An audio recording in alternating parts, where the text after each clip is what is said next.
tout simplement parce qu'on a pu constater qu'il y avait une réelle demande de pouvoir se comparer, de pouvoir partager les bonnes pratiques, de pouvoir mieux appréhender ce que seront demain les enjeux d'une pareille structure de formation. Et aujourd'hui, l'étude elle a été réalisée auprès de 28 sociétés, ce qui prouve bien qu'il y a une réelle demande de la part de l'ensemble des sociétés représentatives de l'économie d'avoir à la fois des inputs sur l'innovation, les pratiques en matière d'apprentissage, de financement de la formation, et puis les opportunités comme la digitalisation par exemple. Alors cette étude, elle était nécessaire parce que beaucoup demandaient. Nous intervenons beaucoup en formation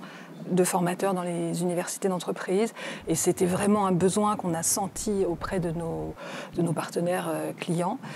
qui était ce besoin de savoir un peu, de pouvoir se comparer aux autres et de pouvoir échanger avec d'autres et comparer avec les autres leurs méthodes, ce qu'ils avaient pu créer, inventer et leurs innovations.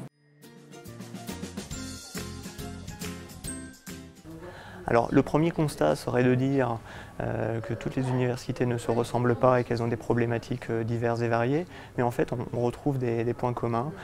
qui sont nécessairement des questions autour de comment fidéliser et animer le formateur de demain, qui n'est plus un formateur, j'allais dire, de type classique et uniquement présentiel, comment responsabiliser et rendre autonome l'apprenti, le stagiaire, et puis comment rattacher finalement les problématiques de l'université d'entreprise à l'ensemble des problématiques et des processus RH. Parce que derrière le stagiaire, il y a un salarié, et aujourd'hui avec l'évolution et la réforme de la formation professionnelle en France, on est de plus en plus, j'allais dire, intéressé et attentif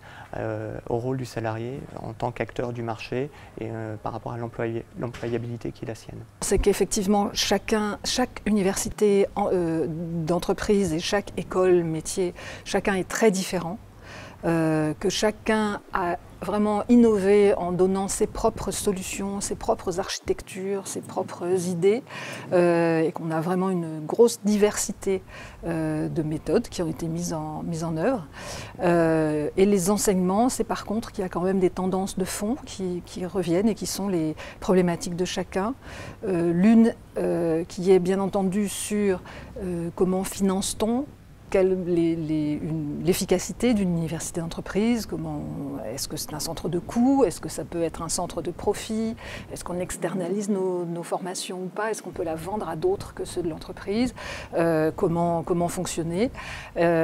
L'autre tendance serait de savoir comment utiliser au mieux les outils digitaux qui apparaissent maintenant. Chacun les expérimente maintenant. On est vraiment dans cette phase de découverte et d'expérimentation. Chacun a ses idées sur le sujet, mais il n'y a pas encore vraiment d'école et de très tranchées. Et l'une des grosses tendances aussi, c'est maintenant beaucoup de pouvoir évaluer les formations données par l'université d'entreprise. Qualitativement, quantitativement, à quoi sert notre effort et comment est-ce qu'on peut le mesurer dans la performance de l'entreprise sur un moyen et long terme.